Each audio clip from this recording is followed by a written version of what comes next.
কবুল করে আমাকে স্বামী হিসেবে গ্রহণ করবি, নাকি এক্ষুনি তোর সকল উইডবিকে লাশ বানিয়ে দেব? আমাকে তো এখনো তুই চিনিস নি। আমি খারাপ হলে যে কতটা খারাপ হতে পারি তার কোনো আইডিয়া নেই। নির্ভয়া, এমন করো না প্লিজ। আর বিশালের তো কোনো দোষ নেই, ওনাকে ছেড়ে দাও। নির্ভয়া প্লিজ, এমন করো না। ওনাকে কেন আঘাত করছো? ওনার কোনো দোষ নেই, ওনাকে ছেড়ে দাও। আর আমরা এভাবে বিয়ে করলে বাড়ির সবাইকে কি বলবো? I don't care. তোকে কি বললাম কবুল? তুই চাস তোর জন্য এই ছেলে প্রাণ হারাক? যদি তুই চাস তাহলে ঠিক আছে। বলেই ছুরিটা বিশালের গলায় ধরলো। টান দেবে তখনই ইতু বলে উঠল, করব বিয়ে, একটা মানুষকে মেরো না। বলে কান্না করতে লাগলো। নীর কাজী সাহেবকে বলল, কাজী সাহেব। বলতেই কাজী সাহেব চমকে উঠে তাড়াতাড়ি বিয়ে পড়াতে লাগলো। কিছুক্ষণের মাঝেই নীর আর ইতু বিয়ের বন্ধনে আবদ্ধ হলো। ইতু চুপ হয়ে আছে। কি হলো এটা? সবকিছু পাল্টে গেল। নীর ওর বন্ধু পিয়াসকে বলল। পিয়াস বলল, বল কি হয়েছে? নীর বলল, এই বিশাল অমানুষটাকে হসপিটালে ভর্তি কর, কিন্তু ওর হাতের চিকিৎসা যেন না করে। বলেই ইতুর দিকে তাকালো। তারপর হাত ধরে টেনে নিয়ে গাড়িতে বসালো। ইতু বলল, তুমি আসলেই গুন্ডা একটা, নির্ভয়া। তুমি একটা ছেলেকে এভাবে মারলে, তার উপর একটা হাতও ভেঙে দিলে। ওর ওই হাত তো আমি কেটে দিতাম, দেইনি। ওর কপাল ভালো। তুই এত ন্যাকা কান্না কেন কাঁদছিস? এই অভ্যাসটার জন্য ভুলে গেছিস ও বাজেভাবে তোর শরীরে হাত দিতে চেয়েছিল? আমি এই দিন না থাকলে কি হতো কোনো আইডিয়া আছে তোর? আমার কাকাও না মানুষ যাচাই না করে বিয়ে ঠিক করে দিয়েছিল অসভ্যটার সাথে। তুই না পর্যন্ত করলি না। ও করবি কিভাবে? তুই তো আবার পরিবারের মাধ্যমে। কিন্তু এতটা ভালো সাজিস না, জেনে শুনে এই অসভ্য লোকটাকে বিয়ে করতে যাচ্ছিলি। ইতু কিছু বলল না, যা বলল সব তো সত্যি। হঠাৎ ইতু বলল, নির্ভয়া। নীর ইতুর দিকে তাকিয়ে বলল, বল এখন কি হবে? বাবা মা এবং কাকিও তো এই বিয়ে মানবে না। তুমি যে আমাকে বাড়ি থেকে তুলে নিয়ে আসলে, বাড়িতে তো এতক্ষণে কিয়ামত শুরু হয়ে গেছে। না মানলে না মানবে, তাতে আমার কি? তুই এখন আমার ওয়াইফ, তোর ফ্যামিলি কিছু করতে পারবে না। যদি পুলিশ কেস করে? তোর হাজবেন্ড যেখানে সিবিআই অফিসার, তোর কিসের এত চিন্তা? এটা ঠিক না। আমার বাবা মা অনেক কষ্ট পাবে, আমি তাদের কষ্ট দিতে চাই না। চুপ, একটা কথা বলবি না। বেশি কথা বললে ধাক্কা দিয়ে গাড়ি থেকে ফেলে দেবো। তুমি খুব পচা, হার্টলেস একটা। আবার কান্না? চুপ কর, চুপ কর বলছি। ইতু নীরের ধমক শুনে চুপ হয়ে যায়। মুখে আঙুল দিয়ে করুণ দৃষ্টিতে তাকালো নীরের দিকে। হাজারো চেষ্টা করেও কান্না আটকাতে পারল না। আবার ভ্যা করে নীর অগ্নি দৃষ্টিতে নিয়ে তাকালো ইতুর দিকে। ইতু আবার চুপ হয়ে গেল, কিন্তু হিসকি বন্ধ হচ্ছে না। নীর ইতুকে বলল, শান্ত হো, এত কান্না করছিস কেন?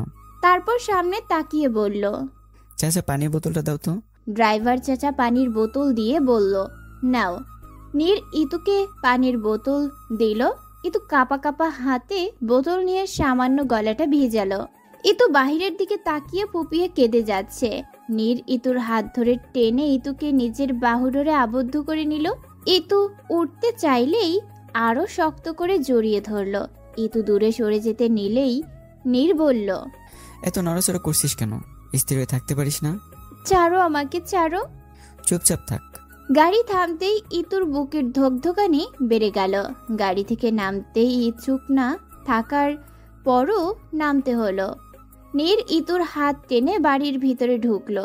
সবাই ওদের দেখে অবাক হয়ে তাকিয়ে আছে। ইতুর মা এসে ইতুকে জড়িয়ে ধরে বলল, তুই ঠিক আছিস মা? শাহিন সাহেব হুঙ্কার দিয়ে বললেন, নীর, এসব কেমন অভদ্রতামি? তুই কেন ইতুকে নিয়ে গেছিলি? রিল্যাক্স কাকা, চিন্তা করবে না, তেমন কিছু করিনি। আগামী শুক্রবার রেডি থাকবেন, ইতুকে নিয়ে যেতে আসবো। মানে কি, আমার মেয়েকে আমি তোর হাতে তুলে দেবো না? আপনি বাধ্য তুলে দিতে, কেন? তো আমার ওয়াইফ। শুভ খবরই তো দিলাম, তাই না? কিছুক্ষণ আগে আমরা বিয়ে করেছি। সবাই হতভম্ব হয়ে গেল। ইতুর বাবা শাহিন সাহেব রেগে বলল, বিয়েটা ছেলে খেলা নাকি? বললে হলো বিয়ে হয়ে গেছে। নীর শান্ত কণ্ঠে বলল, হ্যাঁ, বিয়ে হয়ে গেছে আমাদের। তো সুযোগ দিলাম মেয়ের বিয়ের আয়োজন করার, আর না করলে আমার বউ আমি এখনই নিয়ে যাব। নীর ইতুর কাছে যাবে, তখনই ইতুর মা মালিহা বলল, না, তোমরা আগামী শুক্রবারে নিয়ে যেও। নীর সামান্য হেসে বলল। গুড, তো আসি। বলেই নীর বেরিয়ে পড়ল। বাড়িতে সবার মুখে গম্ভীর ভাব। শাহিন সাহেব ভীষণ চিন্তিত কি করবে। মালিহা ইতুকে জোর করে খাইয়ে ঘুম পাড়িয়ে দিয়ে এসে শাহিন সাহেবের সামনে বসলো। তারপর বলল, কি করবে এখন? সেটাই ভাবছি, পুলিশের কাছে গিয়েও কোনো লাভ নেই। আর এই ব্যাপার জানাজানি হলে আমাদের ইতুকে কেউ বিয়ে করতে চাইবে না।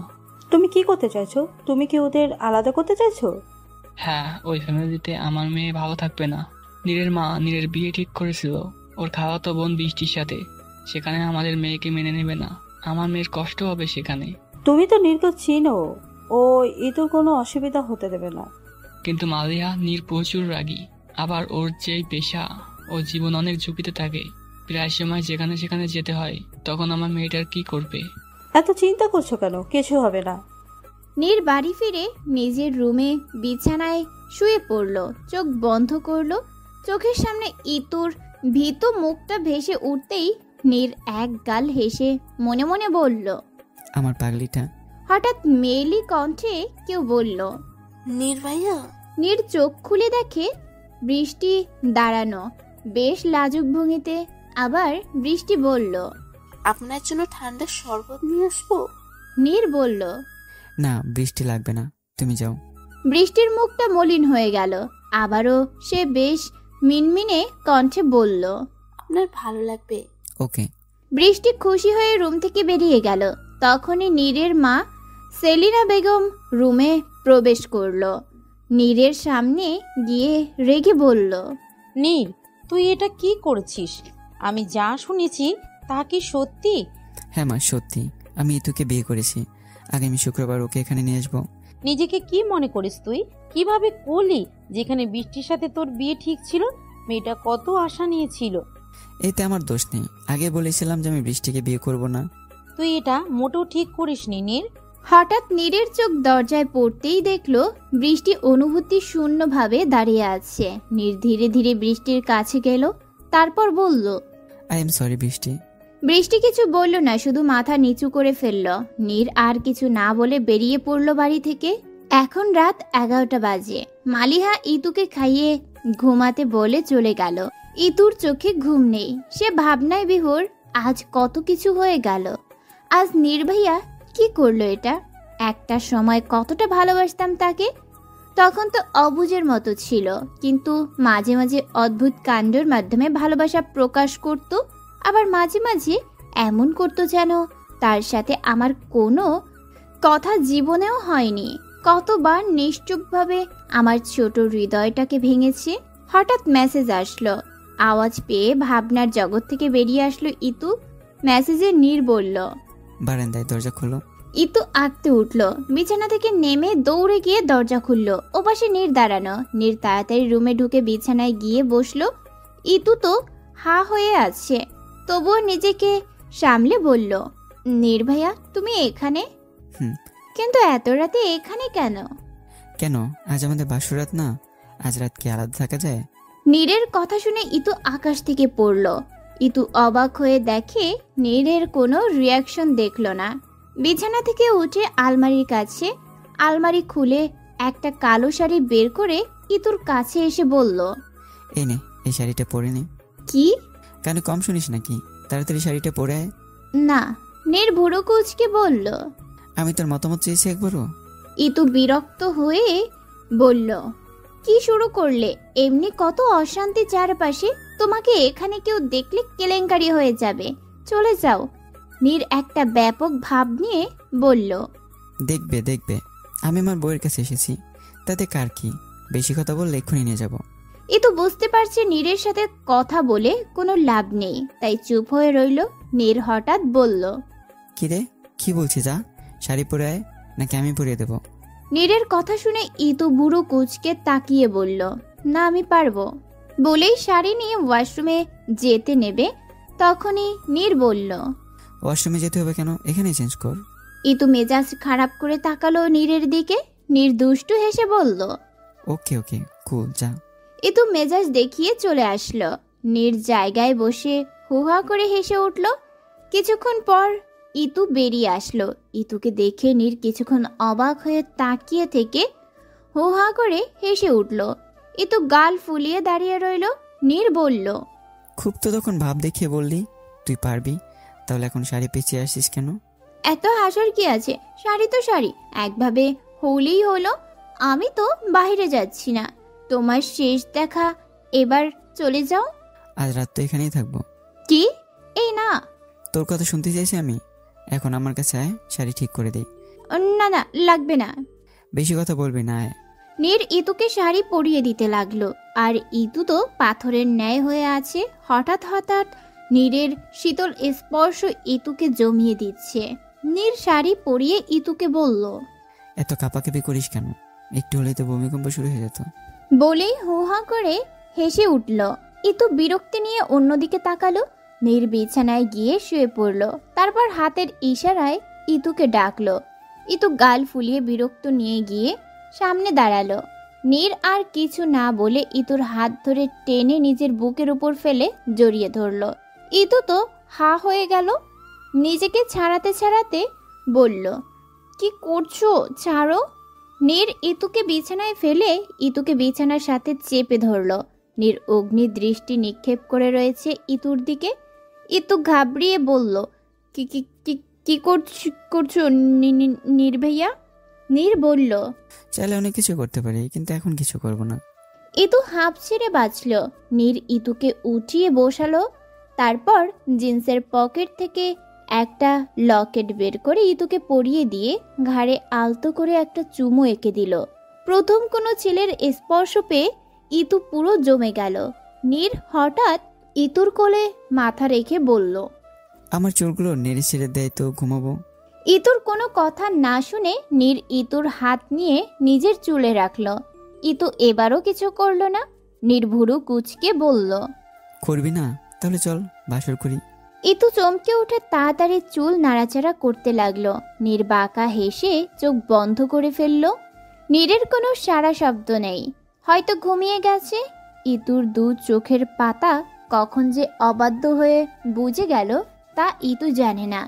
সকালে সূর্য মামার সোনালি রোদ্দুর ইতুর চোখে পড়তেই ইতু পিটপিট করে চোখ খুলল।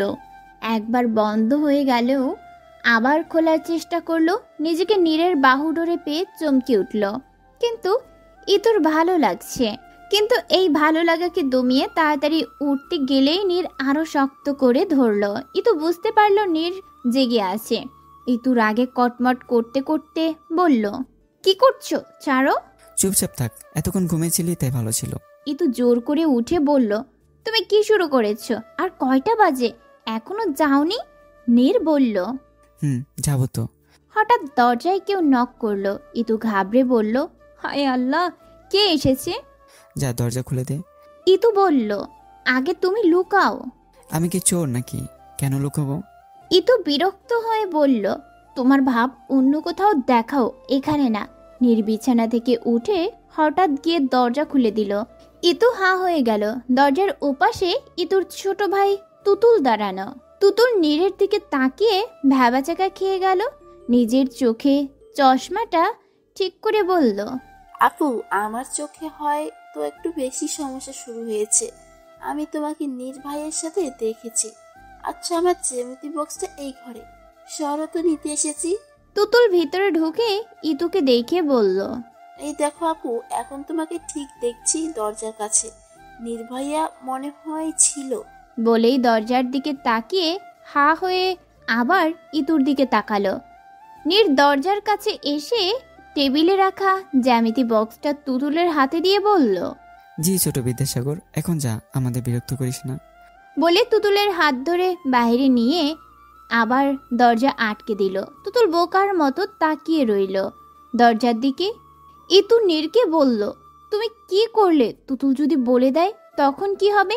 নীর বলল, বললে বলবে। আচ্ছা আমি গেলাম, সাবধানে থাকিস, আর ঠিকমতো খাওয়া দাওয়া করিস, আর এসবের চক্করে পড়াশোনা খেয়ে বসিস না। তোর লাইফ আগে যেভাবে ছিল আজও তেমনই আছে। আমি কখনো তোর নিজস্ব জীবনে হস্তক্ষেপ করব না, আর কখনো বলবো না ভালোবাসতে আমাকে, কারণ আমি জানি তোর মনে শুধু আমাকে যত্ন করে রেখেছিস। তীব্র অভিমানে তা চাপা পড়ে আছে, কিন্তু আমি জানি একদিন তুই বলবি আমাকে, আর আমি অপেক্ষা করবো সেই সময়ের জন্য। প্রয়োজন হলে সারাটা জীবন। আসি। বলেই নীর ইতুর গাল টেনে দিয়ে চলে গেল। ইতু নিশ্চুপভাবে তাকিয়ে আছে নীরের যাওয়ার দিকে। ইতিমধ্যে ইতুর চোখ বেয়ে গড়িয়ে পড়ল অশ্রুকণা। আমি তো চাই বলতে, তবুও যে পারি না। অন্য 10 জন মানুষের মতো আমি আমার অনুভূতি প্রকাশ করতে পারি না। মনে মনে গত 5 বছর ধরে ভালোবেসে গেছি, হয়তো তুমি বুঝতে, তবুও যে অবুঝের মতো থাকো তখন খুব কষ্ট হয়। ওই দিন যখন কাকি তোমার আর তোমার খালাতো বোনের বিয়ের কথা বলছিল, সেদিন মনে হয়েছিল আমার বুকের ভিতর ধারালো ছুরি দিয়ে কেউ আঘাত করছে। চাপা কথা কাউকে বলতে না পেরে দম বন্ধ হয়ে আসছিল। সেই দিন থেকে ঠিক করেছিলাম আমার মনে যত অনুভূতি আছে সব মাটি চাপা দিয়ে দেব, কিন্তু পারিনি। না কাউকে বলতে পেরেছি, ভিতরে ভিতরে পুড়েছি। বাবা বিয়ের কথা যখন বলেছে তখন মুখের উপর না করতে পারিনি, কিন্তু মনের ভিতরে তখনই একটা শব্দ বেজে উঠেছে, নির্ভয়াকে ভালোবাসি, খুব বেশি ভালোবাসি। কিন্তু কাল ওভাবে যে আমাদের বিয়ে হবে কল্পনাও করতে পারিনি। কিন্তু নির্ভয়া আমাকে ভালোবাসে, এর চেয়ে মধুর কোনো শব্দ মনে হয় আর আছে? আকাশ লালচে রং ধারণ করেছে, সূর্য ধীরে ধীরে ডুবে যাচ্ছে, আকাশে পাখিরা তাদের নীড়ে ফিরে যাচ্ছে, চারপাশে মৃদু বাতাস বইছে। ইতু নীরব ভঙ্গিতে আকাশের দিকে তাকিয়ে আছে। হঠাৎ ফোন বেজে উঠল। ফোনের স্ক্রিনে হিনা নাম উঠে আছে। ইতু রিসিভ করে বলল, হ্যালো, বল হিনা। দোস্ত, তোর মন মেজাজ কেমন? এই তো এখন একটু ভালো। তাহলে চল চা খেতে যাই ওই চাচার কাছে। ওকে, কখন? একটু পর। এই টাইমে? আজ আমাদের বাড়ি থাকবি, রাতে খুব মজা করবো দুজন। বাবা মা নেই, কাল আসবে। একা ভয় করে আর ভালোও লাগে না। না রে, যেতে দেবে না। আরে আমি তোর বাড়ি যাব, সবাইকে বলে নিয়ে আসবো। না করবে না, আঙ্কেল আন্টি কত ভালোবাসে আমাকে, তা তো তুই জানিস। ওকে আয়, তাহলে রাখি। ইতু কথা শেষ করে পিছনে ঘুরে দেখলো তুতুল দাঁড়িয়ে আছে। ইতু বুড়ো কুচকে বলল, কিরে তুই এমন ভূতের মতো দাঁড়িয়ে আছিস কেন? কার সাথে কথা বলছিলে? নির্ভয়ের সাথে।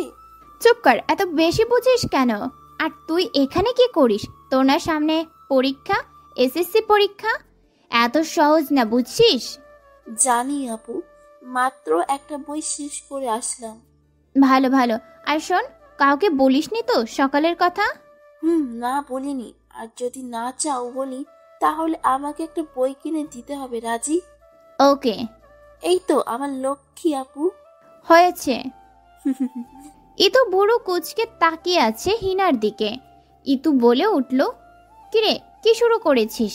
এখন রাত 11টার বেশি বাজে, একটু পর 12টা বাজবে। তুই এখন আমাকে সাজাচ্ছিস কেন? হিনা বলল। তুই চুপ কর, কখন থেকে প্রশ্ন করে মাথা খেয়ে ফেলছিস। তুই বলবি তো? হিনা মুস্কি হেসে বলল, তোর জন্য সারপ্রাইজ আছে। ইতু বলল, কি? কিসের সারপ্রাইজ? হিনা ইতুর চুল ঠিক করে বলল, ঠিক আছে, খুব ভালো দেখাচ্ছে, এবার ছাদে চল। ইতু আঁকতে উঠে বলল, কি? ছাদে কেন, তাও এত রাতে? হিনা ইতুর হাত টেনে নিয়ে যেতে লাগলো। ইতু তো বকবক করেই চলেছে। হিনা ছাদের দরজার কাছে এসে বলল, যা ভিতরে। আমি একা যাব?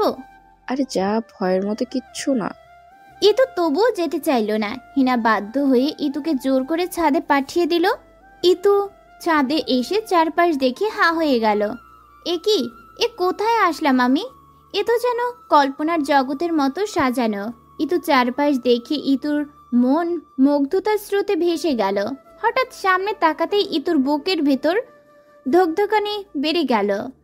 তার নজর কাড়া হাসি নিয়ে ধীর পায়ে ইতুর কাছে আসলো। ইতু অবাক হয়ে বলল, নির্ভাইয়া। নীর মুচকি হেসে ইতুর কোমর টেনে নিজের কাছে নিয়ে আসলো। তারপর একবার নিজের হাতের দিকে তাকিয়ে বলল, হ্যাপি বার্থডে আমার পাগলি। ইতুর অজান্তেই তার ঠোঁটে হাসির রাজ্য দখল করে নিল। ভালো লেগেছে? ইতু শুধু মাথা নাড়িয়ে হ্যাবদুক উত্তর দিল। খুশির জন্য কথাই বলতে পারছে না। নীর মৃদু হেসে বলল, আয় কেক কাটবো, তোর ফেভারিট চকলেট কেক। আর স্পেশাল ব্যাপার হলো কেকটা আমি বানিয়েছি, চল টেস্ট করে বলবি কেমন হয়েছে। ইতু অবাক হয়ে বলল, তুমি বানিয়েছো? নীর বলল। চল। কেক খাওয়া শেষ করে নীর বলল, কেমন লেগেছে? ইতু বলল, খুব ভালো হয়েছে। নীর ইতুর দিকে হাত বাড়িয়ে দিয়ে বলল, তুই কি আমার সাথে ডান্স করবি? ইতু মৃদু হেসে হাত বাড়িয়ে দিল। নীর ইতুকে নিজের কাছে নিয়ে স্লো মোশনে কাপল ডান্স শুরু করলো। ইতু যেন ভুলেই গেছে অতীত, ভুলে গেছে জমানো অভিমান অভিযোগ। এখন যে ইতু থমকে আছে নীরের মাঝে। নীরের মন আনন্দের জোয়ারে বয়ে যাচ্ছে নিজের ভালোবাসার মানুষটার সাথে সময় কাটাতে পেরে। নীর ইতুর চোখের দিকে তাকিয়ে মুচকি হেসে গাইতে লাগলো। অর্ধ চাঁদটা ঠিক আকাশ পানে জ্বলজ্বল করছে, আর পুরো আকাশে ছড়িয়ে ছিটিয়ে রয়েছে অজস্র তারা। হিম হাওয়ায় চারপাশ শীতল হাওয়ায় তৈরি হয়েছে। চারপাশে মিষ্টি ভালোবাসারা কানামাছি খেলছে, আর এই আকাশের নিচে দাঁড়িয়ে আছে একজোড়া ভালোবাসা। এ তো কখন থেকে পরম শান্তিতে নীরের বুকের সাথে জড়িয়ে আছে। নীর হঠাৎ বলল, আজ রাত কি এভাবেই পার করতে চাস তুই? ইতুর ঘোর কাটলো, সাথে সাথে নীরকে ছেড়ে দিল। নীর মুচকি হেসে বলল, চলে যাব। কথাটা শুনে ইতু নীরব দৃষ্টিতে নীরের দিকে তাকালো। এই দৃষ্টি না জানি কত না বলা কথা বলে দিচ্ছে। নীর হঠাৎ ইতুর হাত ধরে হাঁটা ধরলো। ইতুও সমান তালে তাল মিলালো। সিঁড়ি দিয়ে দুজনকে নামতে দেখে হিনা মৃদু হাসলো। নীর হিনার কাছে গিয়ে মুচকি হেসে বলল, thank you Hina, thank you so much. না ভাইয়া, থ্যাঙ্কস লাগবে না। নীর একবার ইতুর দিকে তাকিয়ে বলল, আসি। বলেই নীর বেরিয়ে পড়ল।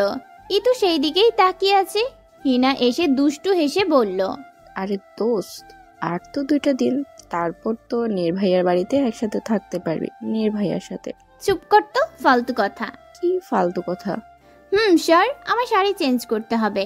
শাহিন সাহেব গম্ভীর ভাব নিয়ে নিজের রুমে বসে আছে। ইতু গুটি সুটি পায়ে রুমে ঢুকে হালকা গলায় বলল, বাবা। শাহিন সাহেব মেয়ের দিকে তাকালো। ইতু বলল, আমি তো এখনই চলে যাব, কথা বলবে না? মা, তুই শুধু রাজি হ, ওই বিয়ে থেকে তোকে মুক্তি করার দায়িত্ব আমার। কি বলছো বাবা? বিয়ে যখন হয়ে গেছে তখন আর কিছু করার নেই। কিন্তু না বাবা, তুমি শুধু শুধু চিন্তা করো না। নীরের মা এত সহজে তোকে মেনে নেবে না। হয়তো সময় লাগবে, কিন্তু ঠিক হয়ে যাবে। আল্লাহ ভরসা। বাবা, আমার যাওয়ার সময় হয়েছে। শাহিন সাহেব দীর্ঘ একটা শ্বাস ফেলে মেয়ের হাত ধরে বাহিরে নিয়ে আসলো। ইতুর মা মুখ চেপে কাঁদছে। তুতুল চাপা কান্নায় মুখ লাল করে ফেলেছে।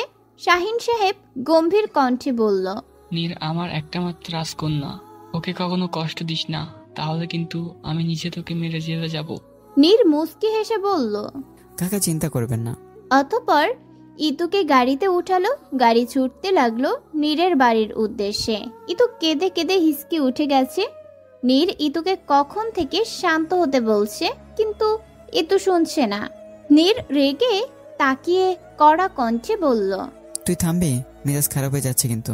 ইতু কান্না মিশ্রিত কণ্ঠে বলল, তুমি খুব বাজে, এখনই আমাকে বকছো। নীর বলল, বকছি।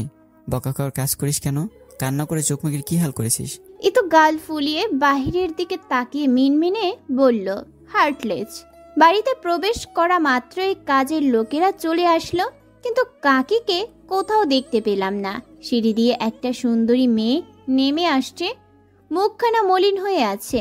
চিনতে অসুবিধা হলো না, এটা বৃষ্টি আপু।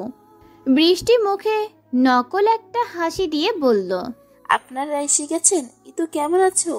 ভালো আপু, তুমি? আমিও। চলো তোমাকে রুমে নিয়ে যাই, ফ্রেশ হয়ে নাও। কাকি কোথায়? খালামণি রুমে, ওনার মাথা ব্যথা করছে, তো তুমি ফ্রেশ হয়ে নাও, তারপর খালামণির সাথে দেখা করো। ইতু আর কিছু না বলে চুপচাপ বৃষ্টির সাথে উপরে গেল।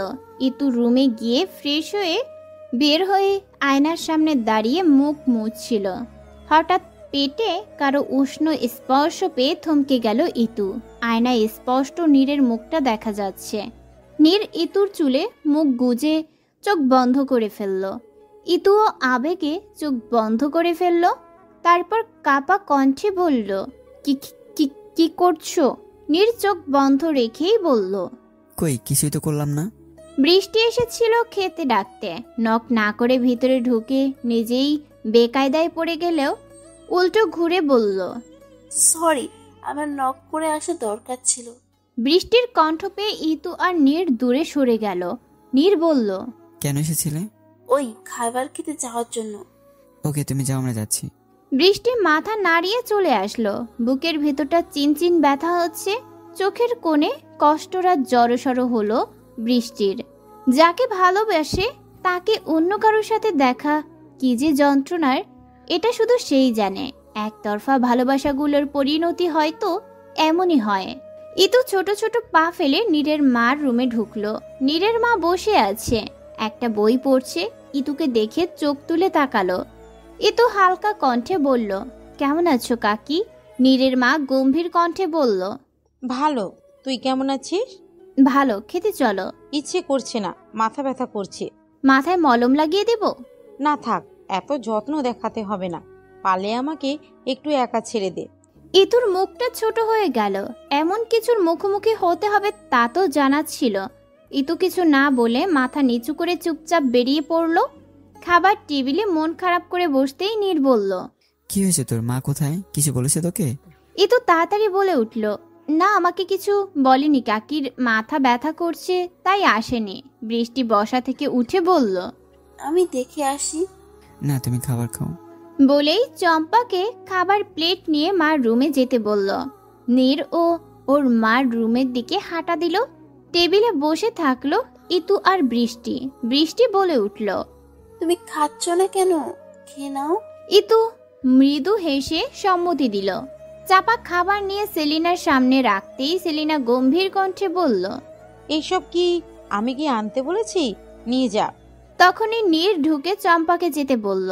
চম্পা চুপচাপ বেরিয়ে পড়ল। নীর সেলিনার সামনে বসে খাবার হাতে নিয়ে বলল, মা মুখ খোলো। সেলিনা স্পষ্ট জানিয়ে দিল খাবে না। নীর বলল, আমার উপর রেগে খাবে না কেন? তোমার মেডিসিনও আছে, ভুলে গেছো? নাও, মুখ খোলো। ভালোবাসা দেখাতে হবে না এখন। এটা কেমন কথা? আমি কি ভালোবাসি না তোমাকে? বাসিস, না বাসলে আমার কথার অবাধ্য কখনো করতি না। মা, বোঝার চেষ্টা করো। যদি বৃষ্টির সাথে আমার বিয়ে হতো তাহলে আমি নিজে না ভালো থাকতাম, না ও ভালো থাকতে পারতো। এভাবে জেনে শুনে কারো সম্পর্কে না জড়ানো ভালো। মা মরা মেয়ে, ছোট থেকে এখান থেকে বড় হয়েছে, তোকে কত পছন্দ করতো।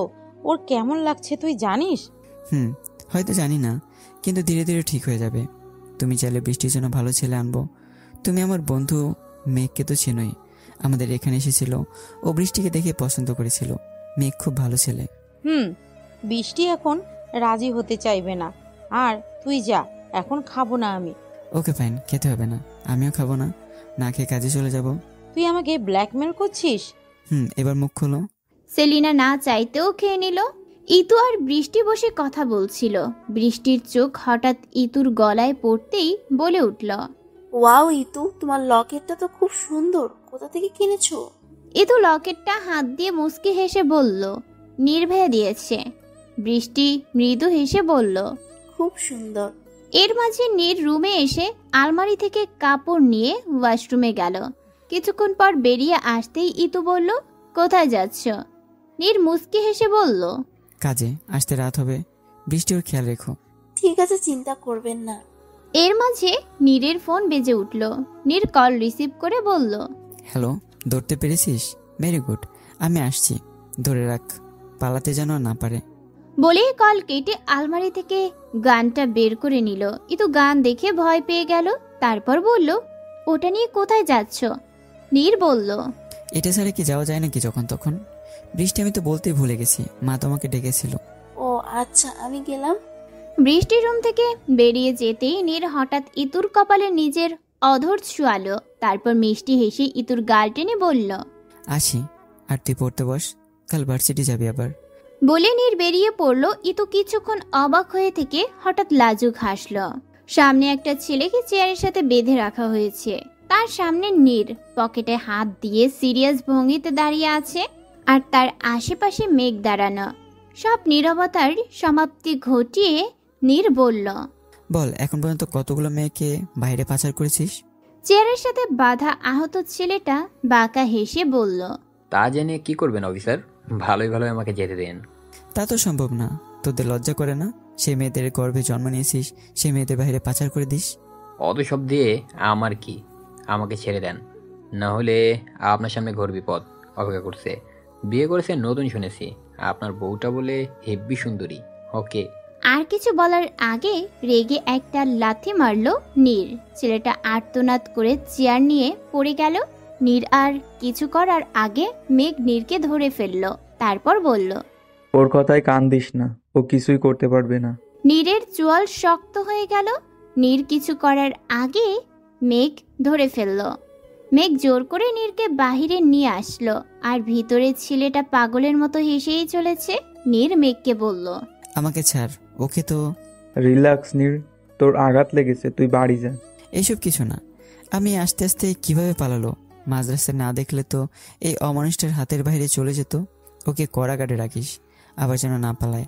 না জানি কতগুলো মেয়েকে কোথায় লুকিয়ে রেখেছে, ওদের পাচার করার আগে উদ্ধার করতে হবে। আরও একা নয়, কেউ আছে এখনো যে হাতের নাগালে নেই, গা ঢাকা দিয়ে আছে।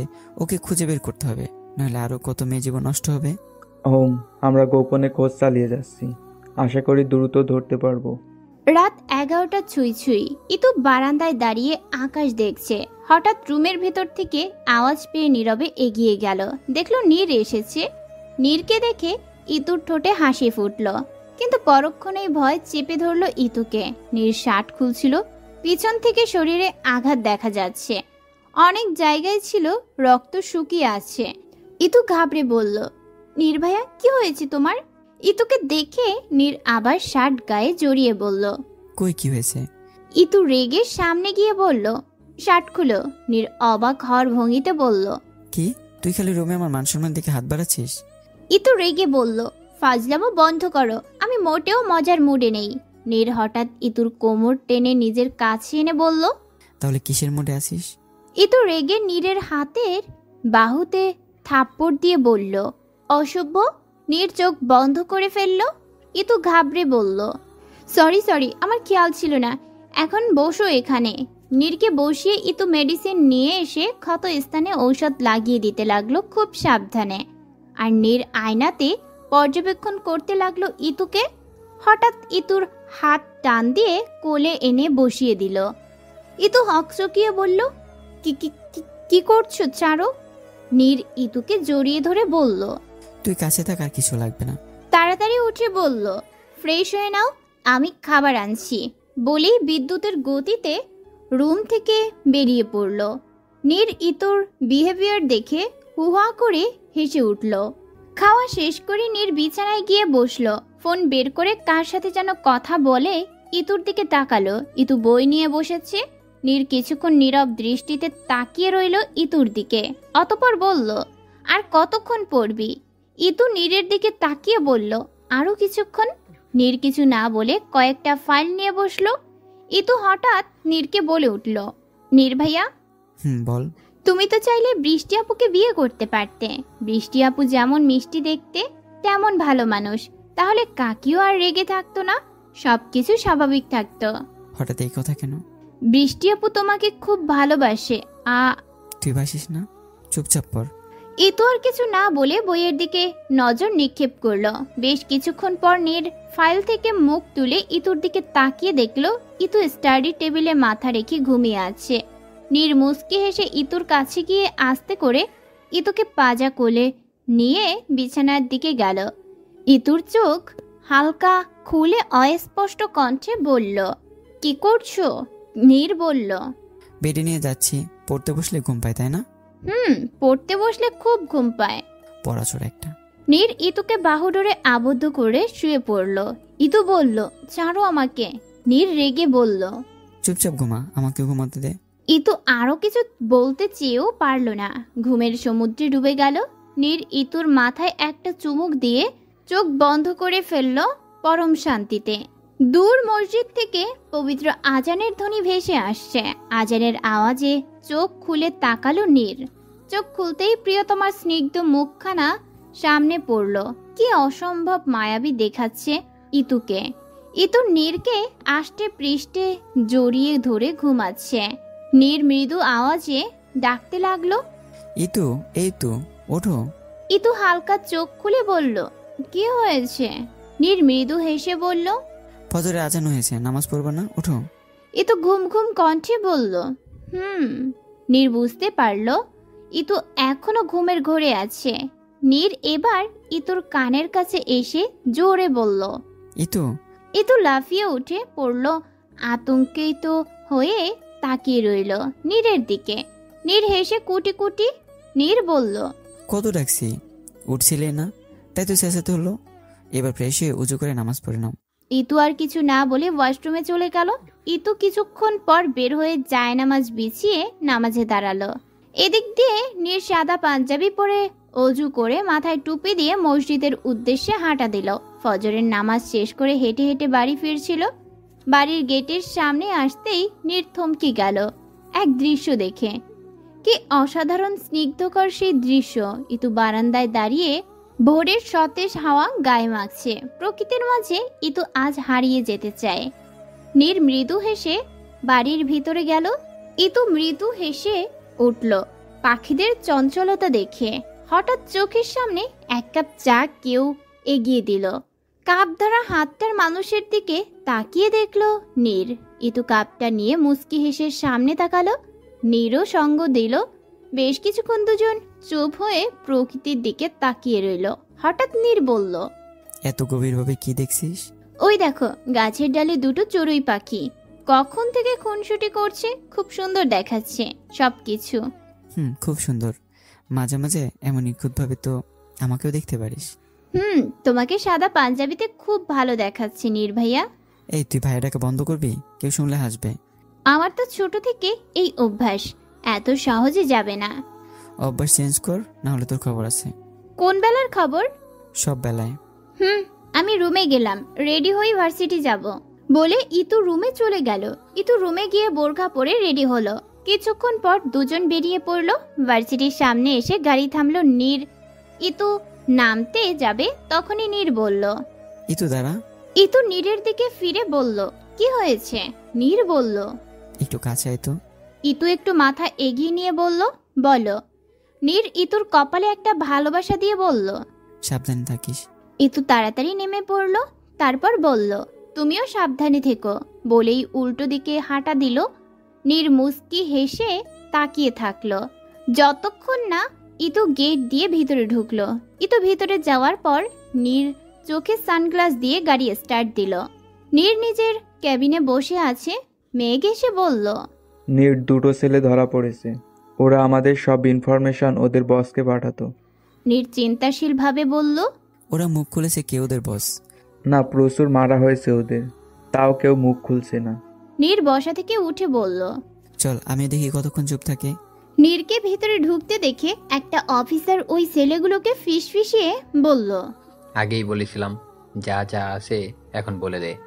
নীর স্যার আসলে খবর আছে তোদের, শুনলি না তো? হোক এখন। ছেলেগুলো আতঙ্কিত ভাবে নীরের দিকে তাকালো। ইতু নিজের রুমে বসে বসে ক্লান্ত, তাই উঠে হাঁটতে লাগলো বাড়ির ভিতরে। বৃষ্টি নিচ থেকে উপরে উঠছিল। ইতুকে দেখে বলল, কি করছো ইতু? কিছু না আপু, ভালো লাগছিল না তাই হাঁটছিলাম। গল্প করবা? সরি ইতু, আমার মাথা ব্যথা করছে, একটু ঘুমাবো। ওহ ঠিক আছে, যাও। আচ্ছা কাকি কোথায়? খালামুনি বাইরে গেছে। ওহ ঠিক আছে। বৃষ্টি নিজের রুমে গিয়ে মেডিসিন খেয়ে দরজা আটকে ঘুমিয়ে পড়ল। ইতু পুরো বাড়ি হাঁটতে লাগলো। হঠাৎ কোনারের স্টোর রুমটা চোখে পড়ল ইতুর। দরজা খুলে ভিতরে ঢুকলো। অনেক ধুলোবালি রুমে। কয়েকটা কাশি উঠল ইতুর। রুমের জানালাটা খুলল। রুমে বাহিরে আলো আসলো। আলোতে রুমের ভিতরে জিনিসপত্র দেখা যাচ্ছে। নীরের ছোটবেলার কিছু খেলনা ইতু হাতে নিয়ে হেসে উঠল। হঠাৎ জানালা দিয়ে প্রবল হাওয়া রুমে প্রবেশ করলো। বাতাসের ধাক্কায় রুমের দরজাটা ঠাস করে আটকে গেল। ইতু লাফিয়ে উঠল, কিন্তু বেশি একটা পাত্তা দিল না। অন্যান্য আসবাবপত্র দেখতে লাগলো। একটা ছোট গিটার টয় উপরে ছিল। ওটা ধরতে গিয়ে একটা ধুলোবালি ভরা কাপড়টা ইতুর মুখে পড়ল। ইতুর দম আটকে আসতে লাগলো। অনেক কাশি হতে লাগলো। অনেকটা অস্থির হয়ে উঠল। ইতুর ডাস্ট অ্যালার্জি আছে। ইতুর এখন রুম থেকে বেরিয়ে যাওয়া দরকার, না হলে আরো অবস্থা খারাপ হয়ে যাবে। ইতু দরজার কাছে এসে দরজা খুলতে গেলে কিন্তু দরজা খুলল না। বারবার টানতে লাগলো, কিন্তু দরজা খুলল না। দরজা লক হয়ে গেছে।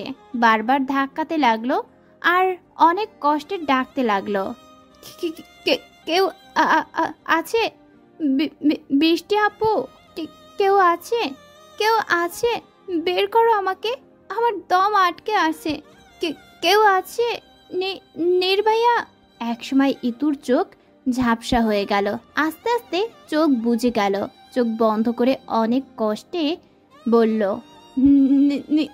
নির্ভাইয়া।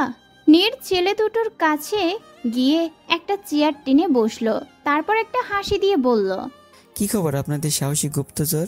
আরে রনি, স্যারদের খাতিরের জন্য চা কফি আনো। নীরকে খুব ভয়ঙ্কর লাগছে ছেলেগুলোর কাছে। ছেলেগুলো শুকনো ঢোক গিলে একে অন্যের দিকে তাকালো, তারপর পুনরায় নীরের দিকে তাকালো। এবার নীরের মুখে ওদের কলিজা শুকিয়ে আসলো। নীর রাগে কটমট করতে করতে দাঁতে দাঁত চেপে বলল, সহজভাবে বলবি নাকি অন্য ব্যবস্থা করব? আমাকে যদি এই চেয়ার ছেড়ে উঠতে হয় তাহলে তোদের খুব খারাপ হয়ে যাবে। একটা ছেলে কাঁপতে কাঁপতে বলল, আমরা কিছু জানি না স্যার। নীর বিদ্যুতের গতিতে চেয়ার থেকে উঠে চেয়ারটা নিয়ে ওই ছেলেটাকে দিয়ে এক বাড়িতে চেয়ারটা ভেঙে গেল। ছেলেটা ভয়ঙ্কর আর্তনাদ করে নিচে পড়ে ছটফট করতে লাগলো। ওই ছেলেটাকে দেখে পাশের ছেলেটা আধমরা অবস্থা প্রায়। নির্জল শক্ত করে রক্তচক্ষু নিয়ে চেয়ারে বসা ছেলেটার দিকে তাকাতেই ছেলেটা কাঁপতে কাঁপতে বলল, বলছি স্যার, বলছি। নীর মেঘের দিকে ইশারা করে বাইরে চলে গেল। নিজের চেয়ারে গিয়ে বসলো। কিছুক্ষণ পর মেঘ এসে বলল, লোকেশন পেয়ে গেছি, আমরা এক্ষুনি বের হব। নীর চিন্তিতভাবে বলল, যত দ্রুত সম্ভব বের করতে হবে আর মেয়েগুলোকে উদ্ধার করতে হবে। যতক্ষণ না পারছি শান্তি পাচ্ছি না। টেনশন করিস না, বেশি দ্রুত মেয়েগুলোকে উদ্ধার করতে পারবো ইনশাল্লাহ। নীর বাড়ি ফিরছিল।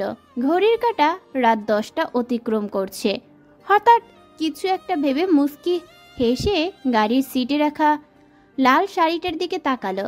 বাড়ি পৌঁছে গাড়ি পার্ক করে শাড়িটা নিয়ে বাড়ির ভেতরে ঢুকলো। হলরুমে নীরের মা আর বৃষ্টি চুপ হয়ে বসে আছে। নীর বলল, কি হয়েছে? নীরের মা কিছু বলল না। বৃষ্টি বলতে চেয়েও থেমে গেল। কারো কোনো শব্দ না পেয়ে নীর রুমের দিকে পা বাড়ালো। দৌড়ে রুমে চলে গেলে শাড়িটা বিছানায় রেখে হেসে বলতে লাগলো, এই তো কোথায় তুই? সারা রুম খুঁজে কোথাও পেল না। নীর অস্থির হয়ে উঠল। দৌড়ে নিচে নেমে নীর বলল, মা, বৃষ্টি কোথায়? নীরের মা গম্ভীর কণ্ঠে বলল, কি জানি, ও কি আমাদের কিছু বলার প্রয়োজন মনে করে? মানে? আমি জানি না, বাইরে থেকে এসে ইতুকে দেখিনি। মেয়েটার কি বুদ্ধি হবে না, কোথায় গেছে বলে গেল কি হয়? আর কত রাত হয়েছে, এখনো ফিরল না। মানে কি, কিসব বলছো বৃষ্টি? আমি জানি না, নির্ভয়ে সন্ধ্যার দিকে দেখেছিলাম। ও বলল ওর ভালো লাগছে না, তাই হাঁটছিল। আমার মাথা ব্যথা করছিল, তাই মেডিসিন খেয়ে ঘুমিয়েছিলাম। উঠে দেখি খালামণি চলে এসেছে, কিন্তু ইতুকে দেখিনি। নীরের বুকের ভেতর মোচড় দিয়ে উঠল। অজানা ভয় চেপে বসল। আর দেরি না করে দৌড়ে গেটের সামনে গিয়ে দারোয়ানকে বলল, মিজান, ইতুকে বাড়ি থেকে বের হয়েছিল? না তো আপুমনি, বাইরে যায় নাই। কেন ভাইয়া? নীর দ্রুত বাড়িতে ঢুকে সিসিটিভি গুলো চেক করতে লাগলো। সিসিটিভি ফুটেজ দেখে দ্রুত স্টোর রুমে গেল। দরজা ধাক্কাতে লাগলো, কিন্তু খুলল না। ওপর থেকে আওয়াজ পেয়ে নীরের মা, বৃষ্টি আরো কতগুলো কাজের লোক উপরে গেল। সেলিনা ছেলের এই অবস্থা দেখে ভয় পেয়ে গেল। তারপর বলল, নীর, কি করছিস বাবা? তো লেগে যাবে। নীর ধাক্কাতে ধাক্কাতে বলল, ভিতরে মা। নীর শরীরের বল প্রয়োগ করে জোরে কয়েকটা ধাক্কা দিতেই দরজা খুলে গেল। ইতুকে এমন নিস্তেজে ফ্লোরে পড়ে থাকতে দেখে নীরের দুনিয়া যেন কেঁপে উঠল। ইতু ধীরে ধীরে চোখ খুলল। নীরের মা পাশে বসা, তার কাছে বৃষ্টি দাঁড়ানো। ঘড়িতে সময় রাত 2টা। বৃষ্টি বলল, তোমার কেমন লাগছে এখন? ইতু শোয়া থেকে আধশোয়া হয়ে বসলো। রুমের চারপাশে চোখ বুলিয়ে নীরকে খুঁজতে লাগলো। নীর বারান্দায় দাঁড়িয়ে আছে। নীরের মা বলল, তোকে কে বলেছিল স্টোর রুমে যেতে? সবাইকে চিন্তায় ফেলতে তোর ভালো লাগে তাই না? সরি কাকি। শরীর কেমন লাগছে এখন? ভালো। আমি খাবার পাঠাচ্ছি, লক্ষ্মী মেয়ের মতো খেয়ে ওষুধ খেয়ে নিবি। ইতু মাথা নিচু করে সম্মতি দিল। নীরের মা রুম থেকে বেরিয়ে পড়ল। বৃষ্টি ইতুর কাছে এসে বলল, সরি ইতু, আমি তোমার সাথে থাকলে এমন কিছু হতো না। না আপু, তোমার কোনো দোষ নেই। আরেকটা কথা, নির্ভাইয়া কিন্তু খুব রেগে আছে। বলে বৃষ্টি উঠে চলে গেল। নীর এখনো বারান্দায় দাঁড়িয়ে আছে, রুমে আসেনি। ইতু অনেকক্ষণ ধরে অপেক্ষা করছে নীরের, কিন্তু নীরের কোনো আসার নাম নেই। ইতু রেগে তাকালো নীরের দিকে, তারপর ভাবতে লাগলো, এই লোকটা এমন কেন? আমার তো খুব ইচ্ছে করছে ওনাকে জড়িয়ে ধরতে, কিন্তু এত আমার কাছে আসছেই না। ইতু বিরক্ত হয়ে উঠে বারান্দায় গিয়ে নীরের পিছনে দাঁড়ালো।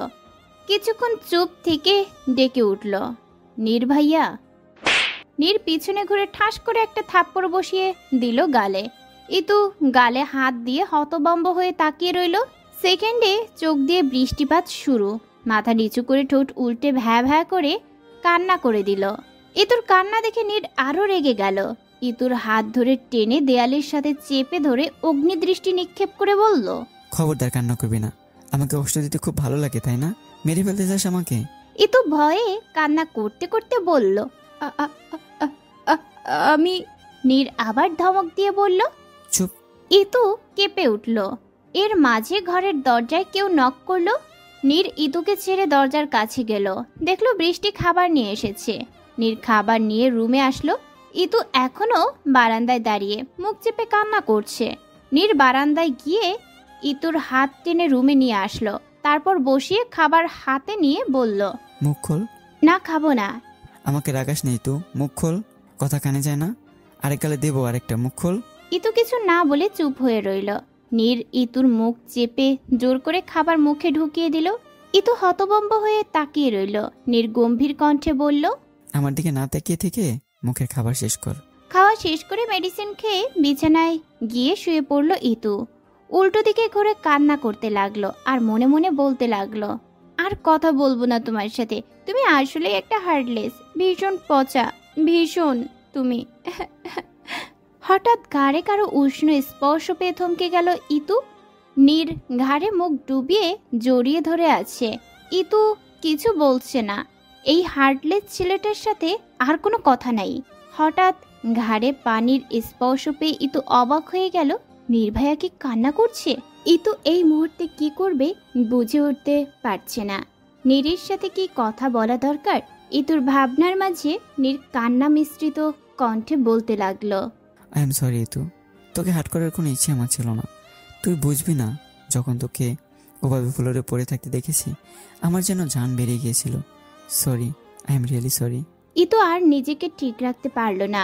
উল্টো দিকে ঘুরে ছলো ছলো দৃষ্টিতে তাকিয়ে বলল, নির্ভয়া, আই এম সরি, আমি ইচ্ছে করে তোমাকে কষ্ট দেইনি। তুমি প্লিজ এমন করো না, আমার খুব কষ্ট হচ্ছে তোমাকে এভাবে দেখে। এ আবার কান্না শুরু করেছিস? চুপ কর। সরি। থাম পাগলি, তোর কোনো দোষ নেই। তুই সরি বলছিস কেন? এখন ঘুমা, অনেক রাত হয়েছে, কাল ভার্সিটি যেতে হবে না? আর তুমি? আমি আবার কি? তুমি কাজে যাবে? তা তো যেতেই হবে। তুমি কাল ছুটি নাও। সম্ভব না, অনেক কাজ আছে, এখন ঘুমা। বলেই ইতুকে বাহু ডোরে আবদ্ধ করে নিল। ইতুও আস্তে আস্তে হাত দিয়ে নীরকে জড়িয়ে ধরল। নীর বেশ অবাক হলো, ইতুও ওকে জড়িয়ে ধরেছে। নীর যেন ভালো লাগার রাজ্যে ডুবে গেল। নীর হঠাৎ বলল, ইতু, আমি কি ঠিক দেখছি? তুই কি সত্যি? ইতু হঠাৎ নীরের ঠোঁটে এক আঙুল দিয়ে কথা আটকে দিল। নীর পুরো অবাক হয়ে গেল। ইতু চোখ বন্ধ রেখেই বলল, ঘুমাও। নীর মুস্কি হেসে ঠোঁটে রাখা আঙুলে চুমু খেতেই ইতু সাথে সাথে আঙুল সরিয়ে নিল। নীর মুস্কি হেসে চোখ বন্ধ করে নিল।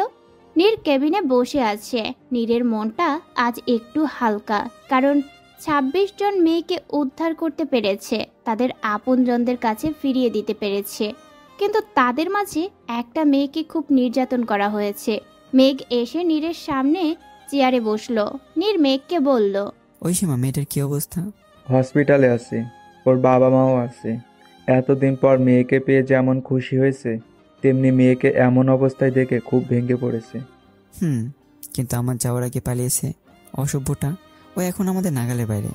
আরও অনেক মেয়ে আছে যাদের আটকে রাখা হয়েছে। হোম, মামুন লোকটা ভীষণ খারাপ। এমন কোনো ক্রাইম নাই যে সে করে নাই। ওকে দ্রুত খুঁজে বের করতে হবে। এর মাঝে টেলিফোন বেজে উঠল। নীর ফোন ধরে বলল, হ্যালো। অপর পাশের কথা শুনে স্পিকারে দিল। নীর আবার বলল, হ্যালো। ওপাশ থেকে লোকটা ভিলেন মার্কা হাসি দিয়ে বলল, কি অফিসার নীর, আপনি কি ভেবেছেন আমাকে ধরা এত সহজ? Shut up. আরে আরে আস্তে, আপনি আজ অনেক ক্ষতি করে দিলেন। অন্যের বউ বোনের জন্য এত মায়া, এত চিন্তা। যদি আপনার বউ বোন হয় তাহলে কেমন হয়? মুখ সামলে কথা বল, তোকে শেষ করে ফেলবো। টু টু টু টু টু। নীর রেগে মেঘকে বলল। নম্বর ট্র্যাক কর ফার্স্ট। নীর চিন্তায় পড়ে গেল। ইতু ওয়াশরুম থেকে বেরিয়ে এসে আয়নার সামনে ভেজা চুল ঝাড়ছিল আর গুনগুন করছিল। হঠাৎ পেছন থেকে কেউ জড়িয়ে ধরতেই আঁকতে উঠল। পরক্ষণেই আবার শান্ত হয়ে গেল। মৃদু হেসে বলল, তুমি এত তাড়াতাড়ি চলে আসলে যে? ভালো লাগছে না, তাই তাড়াতাড়ি চলে আসলাম। ঠিক আছে, ফ্রেশ হয়ে নাও, আমি তোমার জন্য চা নিয়ে আসি। ওকে। ইতু রান্নাঘরে গিয়ে ভালো মতো চা বানিয়ে রুমে গিয়ে দেখে নীর আগের শার্টেতেই বিছানায় শুয়ে আছে। ইতু মুস্কি হেসে নীরের কাছে গিয়ে বসলো। ইতু বলল, না ফ্রেশ হয়ে শুয়ে পড়লে যে? নীর চোখ না খুলেই ইতুর কোলে মাথা রেখে বলল, চুলগুলো নেড়ে দে না বউ। ইতু বউ ডাকটা শুনে মুস্কি হাসলো। তারপর বলল, ফ্রেশ হয়ে নাও। নীর বলল, না, ইচ্ছে করছে না, ঘুমাবো। আর শোন, মেঘ আসলে ডেকে দিস। ইতু নীরের চুলগুলো নেড়ে দিতে লাগলো। বৃষ্টি রান্নাঘরে জুস বানাচ্ছিল। হঠাৎ কলিং বেল বেজে উঠল। বৃষ্টি গিয়ে দরজা খুলল। বৃষ্টি মেঘকে দেখে মুস্কি হেসে বলল, কেমন আছেন? মেঘ আগের ন্যায় তাকিয়ে আছে। বৃষ্টি আবার বলল, শুনতে পাচ্ছেন? মেঘের এতক্ষণে ঘোর কাটলো। নিজেকে স্বাভাবিক করে বলল, হোম, কিছু বললে? বললাম কেমন আছেন। ও ভালো, তুমি? আমিও ভিতরে আসুন। হোম, জি বলুন, কি খাবেন? চা নাকি কফি নাকি ঠান্ডা কিছু? তুমি যেটা খাওয়াবে। মানে? মানে হলো কফি। ওকে। আর শোন, বলুন। নীরকে ডেকে দাও। ওকে। বৃষ্টি কফি বানিয়ে মেঘকে দিয়ে উপরে গেল। নীরকে ডাকতে গেল। দরজায় নক করতেই ইতু এসে দরজা খুলে দিল। বৃষ্টিকে দেখে বলল, কিছু বলবো আপু? বৃষ্টি বলল, নীর ভাইয়াকে বলো মেঘ ভাইয়া এসেছে। ইতু বলল, ঠিক আছে। বৃষ্টি চলে গেল। ইতু গিয়ে নীরকে ডেকে তুলল। নীর ওয়াশরুমে গিয়ে ফ্রেশ হয়ে বের হতেই ইতু দৌড়ে সামনে গিয়ে বলল, নীর ভাইয়া শোনো। নীর বলল, বল। আমি ওদের বাড়িতে যাব কিছুদিনের জন্য। বাবা মা তুতুল সবাইকে দেখতে খুব ইচ্ছে করছে। এখন না, তোকে একা যেতে দেবো না। কেন? তাহলে তুমি আমার সাথে চলো। এখন না। কেন? প্লিজ। না, তো এখন জেদ করিস না। না না, যাব। চুপ না করিস না। ইতু কেঁপে উঠল ধমক শুনে। ফেসটা বাচ্চাদের মতো করে ফেলে। এই বুঝি কেঁদে ফেলবে। নীর নিজেকে শান্ত করে ইতুর হাত ধরে বলল, ইতু শোন। ইতু হাত ছাড়িয়ে নিয়ে চলে গেল। অনেকটা রাত হয়ে এসেছে। আকাশে বাঁকা অর্ধ চাঁদ দেখা যাচ্ছে। সেই চাঁদের আলো গায়ে মেখে বারান্দায় দাঁড়িয়ে আছে ইতু। শীতল পরিবেশ, মাঝে মধ্যে ঝড়ো বাতাস এসে ছুঁয়ে দিচ্ছে ইতুকে। কপালের উপর পড়ে থাকা চুলগুলো নেড়ে উঠছে। সে বাতাসের ঝাপটায় ইতু এক মনে আকাশের দিকে তাকিয়ে আছে। হঠাৎ কোমরে কারো শীতল স্পর্শ অনুভব করলো। সাথে সাথে কেঁপে উঠল। ইতু কিছু বলল না। নীর হালকা কণ্ঠে বলল, রাগ করেছিস? সরি ইতু, আমি কিছুদিন ধরে খুব চাপে আছি, তাই হঠাৎ রেগে যাই। তোকে বোঝাতে পারবো না, তোদের নিয়ে কত চিন্তায় থাকি। আমাদের নিয়ে কিসের চিন্তা? বাদ দে, আমার কাজের প্রেশারটা কমুক, আমি তোকে নিয়ে যাব। সত্যি? সত্যি। আচ্ছা, ওই লাল শাড়িটা কার? তোর জন্য এনেছিলাম, কিন্তু কত কি হয়ে গেল খেয়ালই ছিল না। সত্যি খুব সুন্দর শাড়ি। একটু শাড়িটা পরে সাজবি শুধু আমার জন্য? নীর ঘোর লাগা কণ্ঠে বলল। ইতু শিউরে উঠল। লাজুক হেসে মাথা নিচু করে ফেলল। ইতু রুমের ভিতরে গেল। হালকা সেজে নীরকে ডেকে উঠল। নীর ইতুর কাছে গিয়ে দেখলো ইতু শাড়ি অর্ধেক পরে দাঁড়িয়ে আছে। নীর মুস্কি হেসে ইতুর কাছ থেকে শাড়ি নিয়ে পরাতে লাগলো আর বলল, শাড়ি পরা কখনো শিখবি না? ইতু বুড়ো কোচকে বলল, কি এটা কেমন কথা? সবসময় আমি শাড়ি পরিয়ে দেব। তুমি পারো কিভাবে? ইউটিউব আছে না? মেয়েরা শাড়ি পরছিল আর তুমি দেখছিলে? খানিকটা রেগে সরু চোখে তাকিয়ে বলল ইতু। আরে না না, পুতুলকে পরা ছিল ওটা দেখেছি। সত্যি তো? হুম। শাড়ি পরানো শেষ করে নীর ইতুকে ভালো মতো পর্যবেক্ষণ করে মুচকি হেসে বলল। অপরূপ। নীর ইতুর কাছে এসে বলল। তুই তো সাংঘাতিক দেখতে কেন? ইতু ভুরু কুচকে বলল, আমি মানে? নীর মুচকি হেসে ইতুর মাথায় একটা আস্তে থাপ্পড় দিয়ে বলল, কাঁথি। বলে নীর আবার বারান্দায় গেল। ইতুও পিছনে গিয়ে নীরের সাথে দাঁড়ালো। বেশ কিছুক্ষণ দুজন চুপ থেকে ইতু হঠাৎ বলল, তুমি কি কোনো কিছু নিয়ে খুব টেনশনে আছো? নীর ইতুর দিকে তাকিয়ে হঠাৎ ইতুর কোমর টেনে কাছে নিয়ে আসলো। তারপর বলল, তোর ইচ্ছের বিরুদ্ধে বিয়ে করেছিলাম, তুই কি এখনো রেগে আছিস? ইতু কিছু বলল না, চুপ হয়ে তাকিয়ে রইল। হঠাৎ হিম বাতাসের ঝাপটায় ইতুর উড়নচণ্ডী চুলগুলো এসে মুখে পড়ল।